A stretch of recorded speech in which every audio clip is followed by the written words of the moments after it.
Bismillahirrahmanirrahim. Alhamdulillahirabbil alamin. Wassalatu wassalamu ala asyrafil anbiya'i wal mursalin wa ala alihi wa sahbihi wa sallama tasliman katsiran ila yaumiddin wa ba'd. Kaum muslimin yang dirahmati Allah, assalamualaikum warahmatullahi wabarakatuh.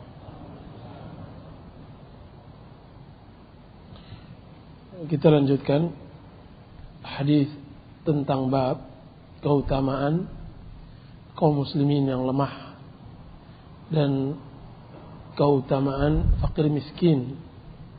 Yang hadis ke-256 An Abi Hurairah anna imra'atan sawda'a kanat taqummu al-masjid aw shaban ففقدها رسول الله صلى الله عليه وسلم فسأل عنها أو عنه فقالوا مات قال أفلا كنتم آذنتموني فكأنهم صغروا أمرها أو أمره فقال دلوني على قبره فدلوه فصلى عليها ثم قال إن هذه القبور مملوءة ظلمة على أهلها وإن الله تعالى ينورها لهم بصلاة عليهم متفق عليه. Hadis yang selanjutnya hadis Abu Hurairah qala qala Rasulullah sallallahu alaihi wasallam rubba ash'atha aghbar madfu'in bil adwab law aqsama 'ala Allah la abarra rawahu Muslim.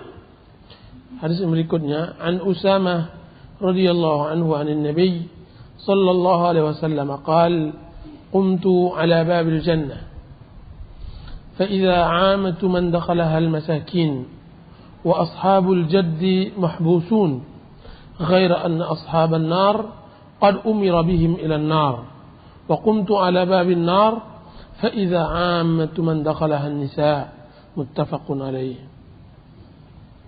Dari Abu Hurairah bahwasanya ada seorang wanita berkulit hitam atau seorang pemuda yang biasa menyapu masjid tidak terlihat oleh Rasulullah SAW.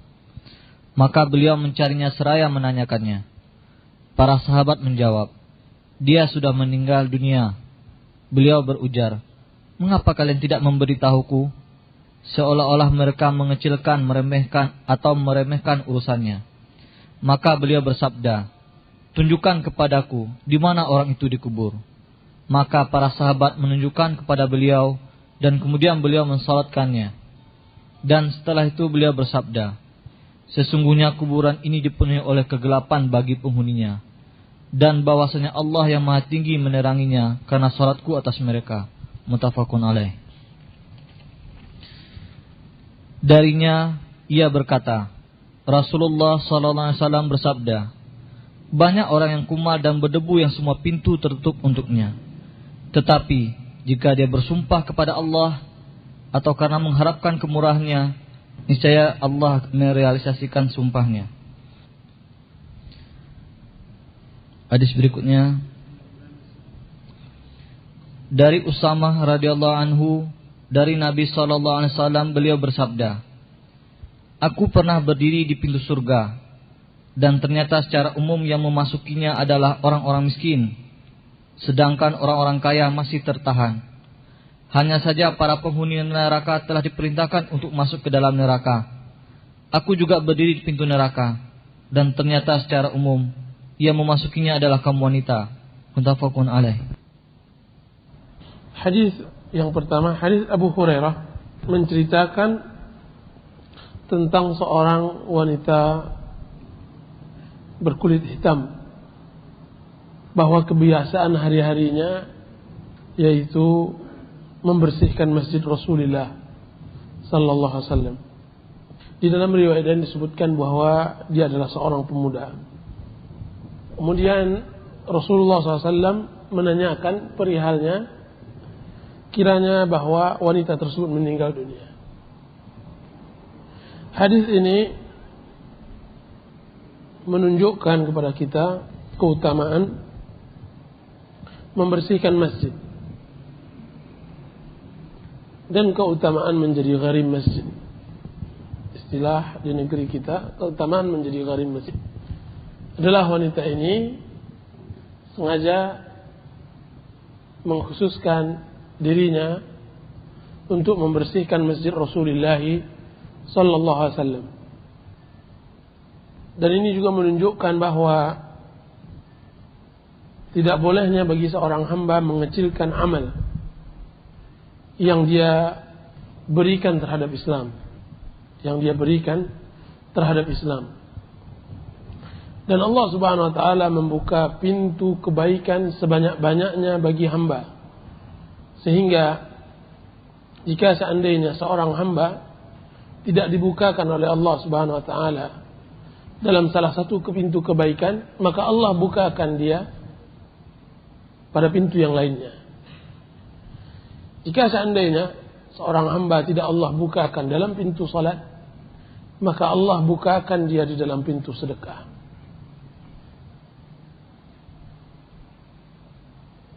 Jika seandainya seorang hamba tidak Allah bukakan di dalam pintu sedekah dan salat, maka Allah akan bukakan pada dirinya untuk dimudahkan untuk bisa mendapatkan kebaikan dari pintu ilmu.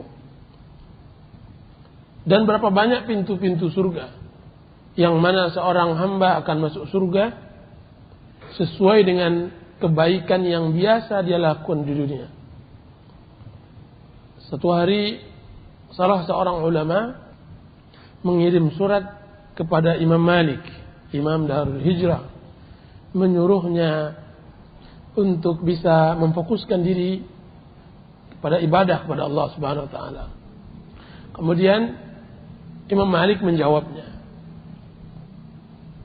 Dia mengatakan, sesungguhnya Allah Subhanahu wa taala membagi amal sebagaimana Allah membagi rezeki. Innallaha qasama at-ta'at kama qasama al-arzaq. Sungguhnya Allah Subhanahu wa ta'ala memberikan ketaatan kepada seseorang sebagaimana Allah memberikan rezeki. Allah lebihkan, Allah kurangkan, dan begitu seterusnya. Ketaatan begitu. Dan berapa banyak orang yang Allah bukakan, kata Imam Malik, berapa banyak Allah bukakan pada seseorang di dalam puasa, tidak Allah bukakan pada salat. Dan berapa banyak orang Allah bukakan untuk dimudahkan di dalam salat, tidak Allah bukakan di dalam pintu sedekah. Dan Allah Subhanahu wa taala telah memudahkan saya di dalam pintu ilmu. Dan saya tidak menyangka bahwa kedudukan saya ini serendah dengan kedudukan kamu sekarang itu, yaitu ibadah. Bahwa saya tidak menyangka bahwa kedudukan ilmu di bawah kedudukan ibadah. Dan saya mengharap kita berdua dalam keadaan kebaikan. Saya berharap kita berdua dalam keadaan baik. Tidak masalah bagi seorang hamba dari kebaikan apa yang dia lakukan pada waktu itu. Yang masalah, dia telah melakukan maksiat kepada Allah Subhanahu wa ta'ala pada waktu itu. Dan ini juga memberikan rasa kepercayaan diri bagi seorang muslim bahwa dia bisa berbuat untuk Islam, bahwa dia bisa berbuat di dalam Islam. Dan Allah Subhanahu wa ta'ala tidak mempertanyakan hasil. Allah akan mempertanyakan perjuangan seorang hamba di dalam Islam tersebut. Tidak peduli apakah dia berlaku maksiat atau tidak. Karena maksiat tidak menghalangi seorang hamba untuk berbuat baik.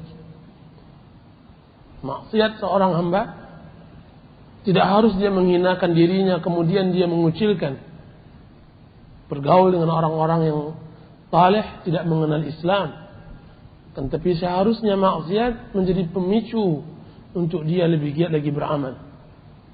Adalah Abu Mihjan At-Thaqafi rahimahullahu ta'ala, seseorang yang selalu dihukum oleh amir, oleh gubernur, karena banyaknya dia minum khamar. Abu Mihjan, dia banyak minum khamar.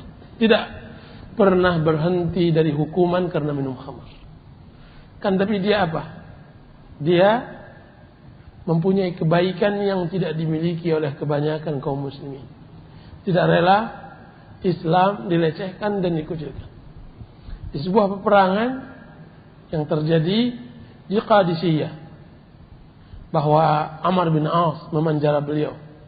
Ketika itu dia mendengar pukulan hebat pasukan Romawi memukul kaum muslimin sehingga mereka terpukul mundur. Kemudian terdengarlah syairnya yang sangat masyhur, bahwasanya permintaannya kepada istri Amr bin As untuk dilepaskan. Ini sebuah keutamaan yang dimiliki oleh seorang muslim yang penuh maksiat kepada Allah Subhanahu wa taala, kan tapi dia tidak berputus asa bahwa dia mempunyai kelebihan lainnya. Faedah yang berikutnya, bahwa bagi orang yang terlambat melakukan salat jenazah kepada si mayit yang sudah disolatkan oleh jamaah lain, maka diperbolehkan dia mensolati jenazah di kuburannya, menghadap kiblat, antara dia dengan kiblat ada kuburan tersebut. Dan itu yang dilakukan oleh Rasulullah sallallahu alaihi wasallam. Juga dianjurkan ketika kita mendatangi kuburan untuk mendoakan ahlul kubur dengan doa yang semua kita hafal insyaallah. Assalamualaikum ya ahlad diyar wa inna insyaallah bikum lahiqun. Ghafarallahu lana wa lakum. Ghafarallahu lana wa lakum. Faedah yang berikutnya, bahwa tidak boleh mengecilkan arti seseorang. Ini hal yang berkaitan dengan judul bab. Sesungguhnya orang-orang yang mengecilkan kedudukan manusia karena hanya melihat mazhar, melihat penampilan, maka dia sama dengan manusia-manusia yang tidak mengenal iman kepada Allah Subhanahu wa taala dan hari akhirat. Orang yang mengenal kepada Allah Subhanahu wa taala dan hari akhirat, dia tidak menghukum orang dengan zahir. Suatu hari datang kepada Muawiyah radhiyallahu anhu orang tua yang berpakaian kumal, seakan-akan Muawiyah tidak suka melihatnya. Ketika dia lihat menggelagat khalifah, Muawiyah tidak menyukainya. Apa kata Badui tersebut? Ya Amirul Mukminin, sesungguhnya yang berbicara denganmu bukan jubah ini, tetapi yang berbicara adalah orang yang di dalam jubah. Maka dia berbicara, maka ucapannya mengalir bagaikan air, mutiara yang sangat luar biasa, sehingga Amirul Mukminin Muawiyah menjadikan dia salah satu orang dekatnya. Dan seharusnya seorang muslim lebih memperhatikan batinnya daripada zahirnya. Berbeda dengan orang munafik, mereka memperhatikan zahirnya dari batinnya. Allah Subhanahu wa taala berfirman, "Idza ra'aitahum tu'jibuka ajsamuhum wa in yaqulu tasma' liqaulihim ka'annahum khushubun musannadah." Sifat-sifat orang munafikin bahwa dia memperhatikan penampilan. "Idza ra'aitahum tu'jibuka ajsamuhum." Kalau engkau melihat mereka, engkau akan terkesima dengan penampilan mereka, dengan tubuh mereka. Tu'jibuka ajsamuhum. Dan dia, ciri-ciri orang munafikin, memperhatikan mulutnya, cara bicaranya. Wa iyaqulu tasma' liqaulihim. Kalau mereka lagi berbicara, maka engkau terkesima dengan bicaraannya. Kan tapi dia tidak ubahnya bagaikan kayu yang disandarkan. Ka'annahum khusyubun musannadah. Kosong dari iman. Pandai bicara, bagus penampilan, akan tapi ilmu kosong.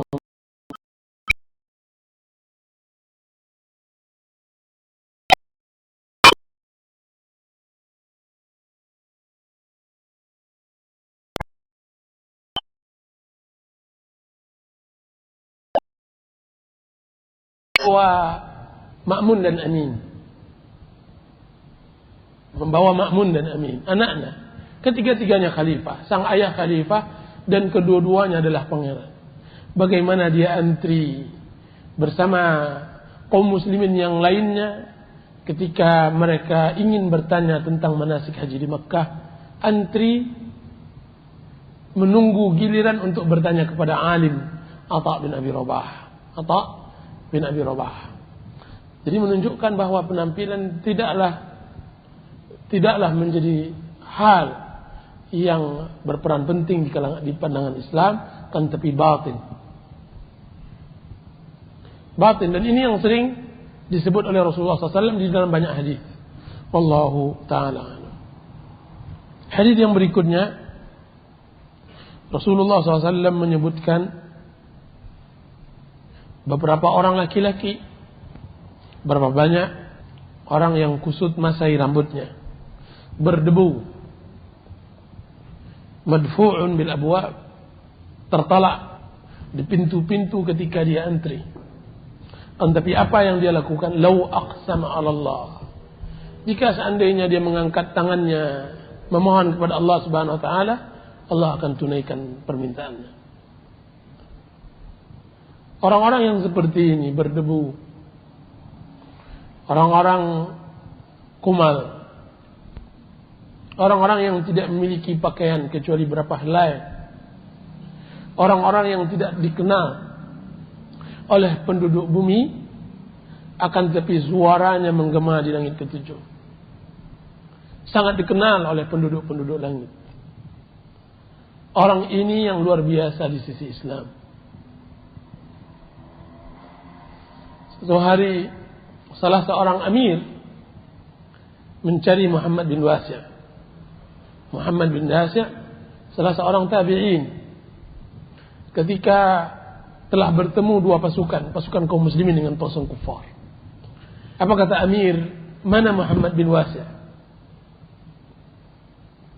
Seorang yang sifatnya begini, kumal, tidak mau dikenal oleh orang banyak, dan tidak mau ketenaran dan kemasyhuran, kan tapi dia ingin kemasyhuran itu di sisi Allah Subhanahu wa taala. Mana Muhammad bin Wasi'? Ditunjukkan kepada pemimpin panglima tersebut bahwa dia di sudut sana sedang menunjuk-nunjuk tangannya ke langit. Itu berdoa kepada Allah Subhanahu wa taala. Apa kata sang amir? Apa kata sang panglima? Demi Allah, satu tunjuk tangan yang diangkat oleh Muhammad bin Wasi' lebih saya cintai dan lebih saya sukai dari 40.000 penunggang kuda. Lebih saya sukai dari 40.000 penunggang kuda. Karena dengan doanya Allah mustajabkan dan Allah menangkan mereka. Ada yang lebih luar biasa menurut antum dari doa seorang hamba yang dikabulkan oleh Allah Subhanahu wa taala? Ada yang lebih luar biasa menurut antum dari seorang hamba yang memohon, meminta, yang mana suaranya selalu didengar oleh Allah Subhanahu wa taala dengan tasbih, dengan takbir. Kemudian dia menginginkan sesuatu dan Allah tidak mau mengecewakannya, kemudian Allah mustajabkan. Hal yang sangat luar biasa. Jika seandainya itu bisa dipilih oleh manusia, maka manusia akan memilihnya. Apa yang sangat luar biasa bagi seorang hamba, apalagi keinginan dari dunia bagi seorang hamba. Jika seandainya dia ingin, dia tinggal hanya mengangkat tangannya kepada Allah, Allah mustajabkan. Apa yang lebih lagi itu? Kedudukannya sejajar dengan para wali dan orang-orang saleh yang Allah berikan kepada mereka karamah. Berbanding lurus dengan para anbiya dan para mursalun yang Allah berikan pada dia mukjizat. Kan tapi mereka mengetahui bahwa dunia adalah perjuangan, tidak harus meminta kepada Allah Subhanahu wa taala. Karena istiqamah jauh lebih baik daripada karamah. Istiqamah di atas din, berjuang dengan agama lebih baik daripada meminta karamah kepada Allah Subhanahu wa taala. Jika seandainya antum dan semua kita adalah orangnya menginginkan orang seperti ini, maka para ulama memberikan syaratnya. Pertama, jujurlah di dalam berucap, jangan berdusta. Dan yang kedua, makanlah yang halal, jangan makan yang haram, dan juga jangan makan yang syubhat. Dan yang ketiga, jagalah mata dari memandang terhadap maksiat kepada Allah Subhanahu wa taala. Jika seandainya 3 hal ini dijaga oleh seorang hamba, maka dia akan mustajab doanya. Itulah yang disebutkan oleh Sa'ad bin Abi Waqqas. Dan Sa'ad bin Abi Waqqas adalah mujabud da'wah, orang yang dikabulkan doanya. Apa kata murid-muridnya? Wahai sahabat Rasulullah, dari mana engkau dapatkan mustajab doa ini? Apa kata dia? Sungguhnya saya dapatkan dari 3 hal ini. Halalkan makanan, benarkan ucapan, dan jaga pandangan kita kepada selain pada maksiat kepada Allah Subhanahu wa taala. Hadis yang berikutnya, hadis Usamah bin Zaid dari Nabi sallallahu alaihi wasallam, bahwasanya Rasulullah SAW melihat duduk di depan surga dan di depan neraka, bahwa beliau melihatnya. Kiranya yang dahulu masuk adalah orang-orang fuqara dan masakin, dan orang-orang kaya dan berpangkat ditahan oleh Allah Subhanahu wa taala karena lamanya hisab yang mereka lalui, karena banyaknya harta yang perlu dihisab, karena banyaknya pangkat dan syafaat yang perlu dihisab. Berbeda dengan orang fuqara, mereka lebih dahulu masukkan surga. Dan Rasulullah SAW juga melihat di neraka, kiranya neraka sudah kebanyakannya diisi oleh para wanita. فَإِذَا عَامَةُ مَنْ دَخَلَهَا النِّسَاءِ, kebanyakan yang mengisi neraka adalah wanita. Ya, wanita. Bukan berarti wanita semuanya masuk neraka. Karena wanita ada di antara mereka yang sempurna. Karena wanita banyak juga yang lebih baik dari laki-laki. Lihat Asia, istri Firaun, bagaimana dia berakal, bagaimana dia mendahulukan Rabbnya daripada kehidupan dunia.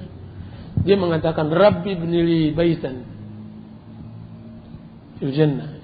Ya Allah, bangunkan rumah untukku di surga. Wajnubni, dan jauhkan aku dari Firaun dan amalnya.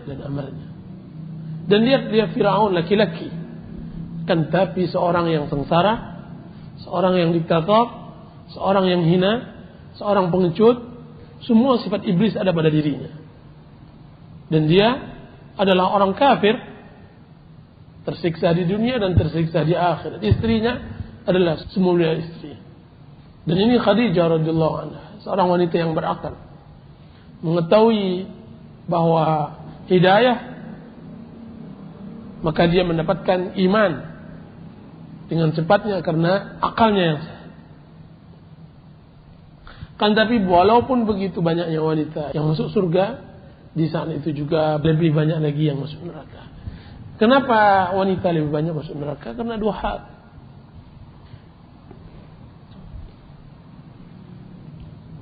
Yang sebagaimana yang disebutkan oleh Rasulullah SAW.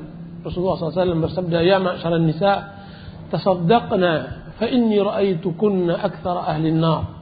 Wahai sekalian para wanita, bersedekahlah kalian. Sesungguhnya aku melihat kebanyakan penduduk neraka adalah dari golongan kalian. Ditanya oleh Rasulullah SAW, kenapa itu ya Rasulullah? Fa inna kunna yakthurna al-la'na wa yakfurna al-ashir. Karena 2 hal. Karena kalian sering mencaci, sering melaknat, sering tidak menjaga mulut, wa yakfurna al-ashir, dan sering mengingkari nikmat yang diberikan oleh suami. Mengingkari nikmat yang diberikan oleh suami. Faedah di dalam hadis Usamah ini, bahwa harta pertanggungjawabannya berat, sebagaimana dikatakan oleh Ali bin Abi Thalib, bahwa yang haramnya dari harta adalah azab, yang haramnya dari harta adalah azab, sedangkan yang halalnya adalah hisab. Yang halalnya minimal hisab. Dan Rasulullah SAW mengatakan, man nukisal hisabah uzib barang siapa yang telah dihisab oleh Allah Subhanahu wa taala, berarti dia telah mendapatkan azab. Maka hendaklah bagi seorang yang dianugerahkan oleh Allah Subhanahu wa taala dan diberi rezeki oleh Allah Subhanahu wa taala harta, hendaklah dia letakkan sesuai dengan apa yang diinginkan oleh Allah Subhanahu wa taala, sehingga hisabnya di sisi Allah Subhanahu wa taala Allah mudahkan. Sehingga hisabnya di sisi Allah Subhanahu wa taala Allah mudahkan di saat sulitnya bagi yang lainnya dihisab oleh Allah Subhanahu wa taala. Baik, kita lanjutkan hadis yang berikutnya.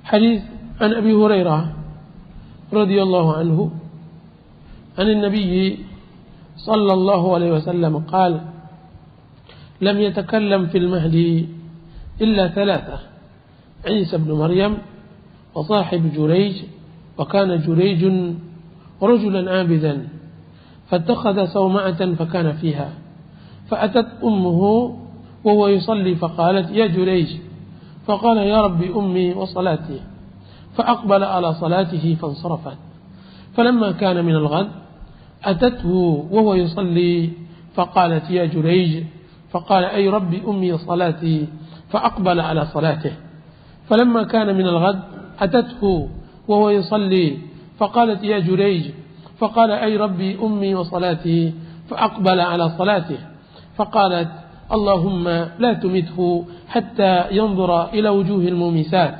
فتذكر بنو إسرائيل جريجا وعبادته وكانت امرأة بغي يتمثل بحسنها فقالت إن شئتم لأفتننه فتعرضت له فلم يلتفت إليها فأتت راعيا كان يأوي إلى صومعته فأمكنته من نفسها فوقع عليها فحملت فلما ولدت قالت هو من جريج فأتوه فاستنزلوه وهدموا صومعته وجعلوا يضربونه فقال ما شأنكم قالوا زنيت بهذه البغي فولدت منك قال أين الصبي فجاءوا به فقال دعوني حتى أصلي فصلى فلما انصرف أتى الصبي فطعن في بطنه وقال يا غلام من أبوك قال فلان الراعي فأقبلوا على جريج يقبلونه ويتمسحون به وقالوا نبني لك صومعتك من ذهب قال لا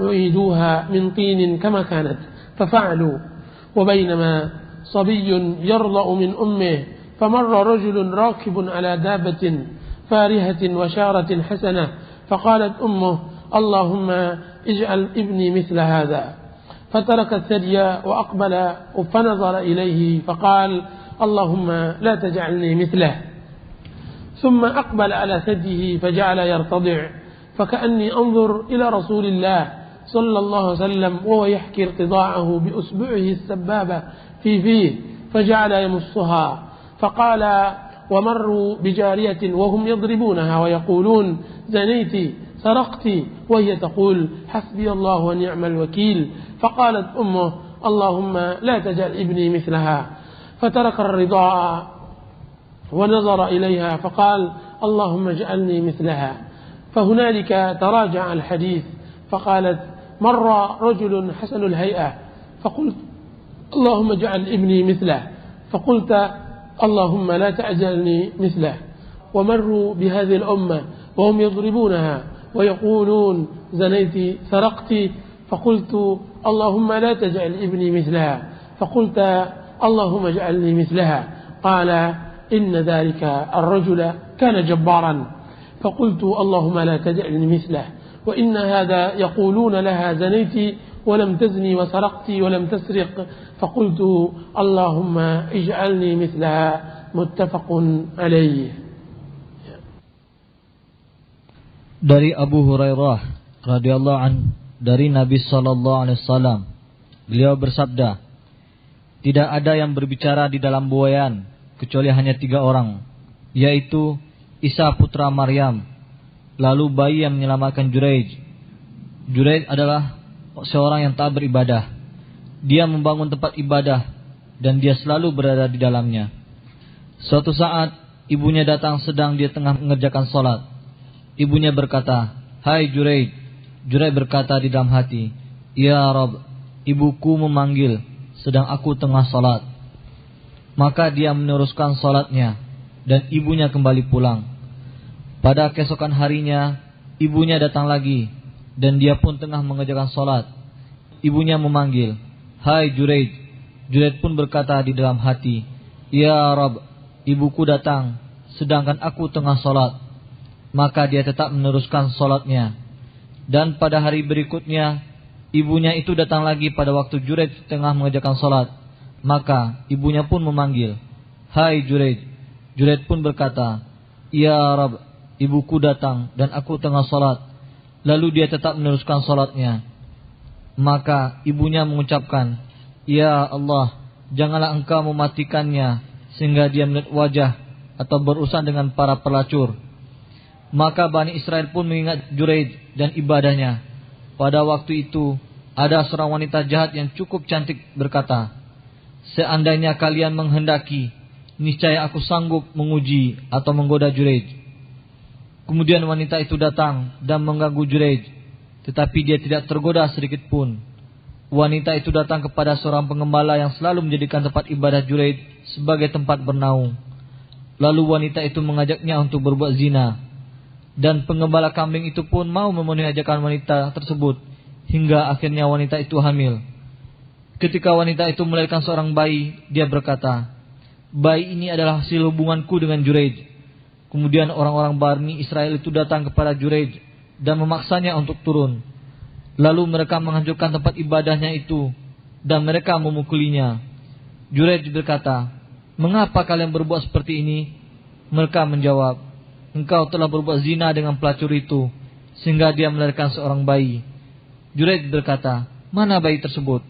Mereka membawa bayi itu dan Juraij berkata, "Tunggulah, aku akan mengerjakan salat." Juraij pun salat dan setelah selesai Juraij datang kepada bayi itu. Lalu dia menekan perut bayi tersebut seraya berkata, "Wahai bayi, siapakah bapakmu?" Bayi itu menjawab, "Si Fulan, pengembala kambing." Kemudian orang-orang Bani Israel itu langsung mencium dan mengusap-usap Juraij seraya berkata, "Kami akan membangunkan sebuah tempat ibadah dari emas untukmu.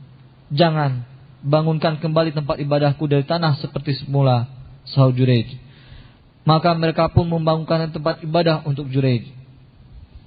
Bayi lain yang bisa berbicara adalah seorang bayi yang sedang menetes dari susu ibunya. Maka ada seorang laki-laki yang berkendaraan sangat bagus melintas. Dan orang itu pun berparas sangat tampan. Maka ibunya berdoa, "Ya Allah, jadikanlah anakku ini seperti orang itu." Kemudian bayi itu melepaskan tete itu serta berpaling dan melihat orang tersebut. Lantas dia atau bayi itu berdoa, "Ya Allah, jangan Engkau jadikan aku seperti orang tersebut." Kemudian dia menetek lagi. Seolah-olah aku masih melihat Rasulullah SAW sewaktu menceritakan cara anak itu menetek, di mana beliau memasukkan jari telunjuk beliau ke mulutnya dan mengisapnya. Kemudian Rasulullah SAW bersabda, lalu mereka berjalan dan mendapatkan seorang budak perempuan yang sedang dipukuli oleh orang-orang dan mereka berkata, "Kamu telah berbuat zina dan mencuri." Dan wanita itu berkata, "Hasbiyallahu wa ni'mal wakil. Cukuplah Allah pelindung bagiku. Sesungguhnya Dia sebaik-baik pelindung." Kemudian ibu bayi tersebut berkata, "Ya Allah, janganlah Engkau jadikan aku ini seperti wanita itu." Maka bayi itu melepaskan tete ibunya dan melihat budak itu seraya berkata, "Ya Allah, jadikanlah aku seperti wanita itu." Setelah itu terjadilah dialog antara ibu dan bayi itu dan ibunya berkata, "Tadi ada seorang laki-laki yang sangat tampan dan berpenampilan menarik. Lalu kukatakan, 'Ya Allah, jadikanlah anakku ini sepertinya.' Tetapi kamu malah berucap, 'Ya Allah, janganlah Engkau menjadikan diriku seperti dirinya.'" Kemudian mereka berjalan melewati budak wanita yang oleh orang-orang budak itu dipukuli dan seraya mengatakan, "Kamu telah berzina dan mencuri." Lalu kukatakan, "Ya Allah, janganlah Engkau jadikan anakku ini sepertinya." Tetapi kamu malah berucap, "Ya Allah, jadikanlah diriku sepertinya." Maka bayi itu berkata, "Sesungguhnya orang laki-laki itu adalah orang yang sombong. Oleh karena itu aku berdoa, Ya Allah, janganlah Engkau menjadikan diriku sepertinya." Dan sesungguhnya budak yang dikatakan kepadanya, "Kamu telah berzina dan mencuri," padahal sebenarnya dia tidak berzina dan mencuri. Oleh karena itu aku berdoa, ya Allah, jadikan aku sepertinya. Muttafaqun alaih. Hadis ini diriwayatkan oleh Imam Bukhari dan Muslim. Kejadian pada zaman Bani Israel, bahwa ada kejadian aneh, adanya bayi-bayi yang berbicara ketika mereka kecil, yang mana biasanya bayi tidak berbicara. Makanya Rasulullah SAW menyebutkan, tidaklah yang berbicara di ayunan, bayi di ayunan, kecuali tiga orang. Dia adalah Isa alaihissalam, ketika dia menjawab atau dia berbicara dengan orang-orang Bani Israel yang menuduh ibunya berzina.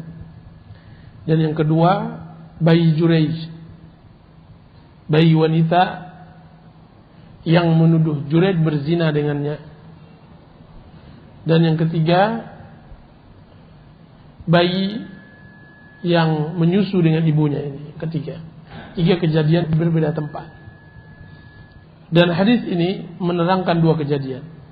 Pertama, kisah Juraij, dan yang kedua, kisah seorang wanita yang menyusui anaknya, melihat dua orang yang berbeda. Yang satu orang kaya yang penampilan wah, kemudian ibunya mendambakan anaknya jadi seperti orang kaya tersebut, kemudian anak terdiri berbicara. Dan yang kedua, dilihatnya seorang wanita ditarik karena dituduh berzina dan mencuri, kemudian ibunya berlindung agar anaknya tidak dijadikan seperti wanita tersebut.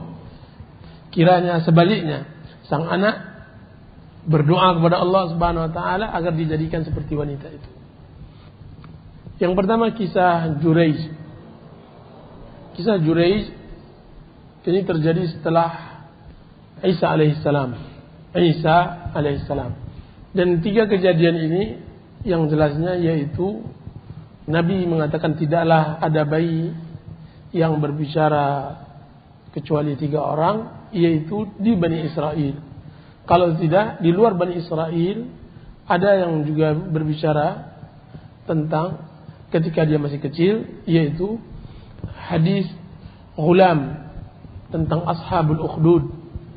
Di Sahih Muslim bahwasanya seorang anak berbicara ketika dia menyusu, ketika ibunya ragu apakah dia menceburkan dirinya ke dalam api atau tidak. Di hadis Ghulam yang sangat masyhur juga di Sahih Muslim. Tiga hal ini yaitu di zaman Bani Israel.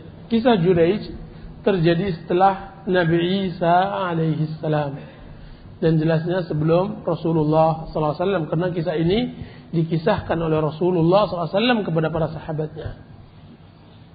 Bukti bahwa kisah ini setelah Nabi Isa, bahwa Allah Subhanahu wa taala mengatakan bahwa ahlul kitablah yang membuat rahbanah, yang membuat kehidupan pendeta pada ajaran Isa alaihissalam.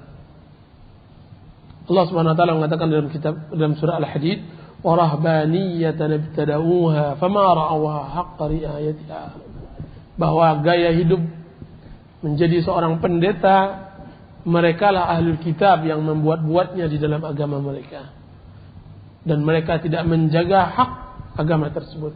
Maksudnya bahwa tidaklah ajaran Isa al-Masih seseorang rahib tinggal di gerejanya, mengkhususkan dirinya beribadah kepada Allah Subhanahu wa taala, kemudian dia tidak peduli dengan masyarakat sekitarnya, dan itu tidak diperkenankan. Dan itu perbuatan bid'ah yang dilakukan oleh Nasara terhadap agamanya. Dan ini juga menunjukkan bahwa bid'ah dilakukan oleh semua millah, semua agama. Dan juga kaum muslimin juga bisa melakukan hal tersebut jika seandainya mereka melakukan sesuatu yang tidak ada anjurannya dari Rasulullah sallallahu alaihi wasallam. Dan termasuk Juraij. Dan Juraij adalah seorang pemuda yang awalnya dia berprofesi pedagang, seorang bisnis. Ketika dia melihat di dalam perdagangannya ada untung, ada rugi, Kadang-kadang uangnya bertambah dan kadang-kadang berkurang karena dia gunakan. Dia mengatakan, demi Allah, saya akan mencarikan perdagangan yang tidak ada ruginya. Semuanya untung. Maka dia carilah tempat ibadah yang disebut sauma'ah, tempat ibadah, kemudian dia beribadah di sana.